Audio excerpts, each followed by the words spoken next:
Yusek. Yusek, katanong namin kung may plano ba ang Pangulo to visit yung mga affected areas dun sa Mindanao. Meron po. Meron po. Hindi ko po maibibigay yung eksaktong araw, pero meron po siyang balak na pumunta. Naka-schedule po.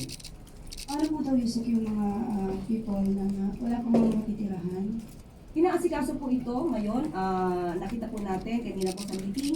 Yan po ang inuna ng Pangulo na ang mga kababayan natin na walang matirahan ay maaari sila munang manatili sa evacuation centers at sa mga provided na tents na sinasabi po ng DSWD.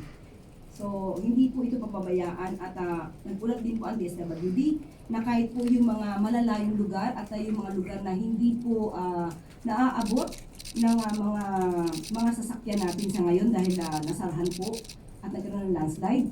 Nagawan po nila ng paraan para maabot po ang mga kababayan natin at hindi po dapat mag-alala sa mga pagkain, no, sa mga food packs para makarating sa ating mga kababayan na apektuhan ng ito. Yan po ang ulat ni Secretary Rex Gatchalian sa Pangulo. Kasi clarify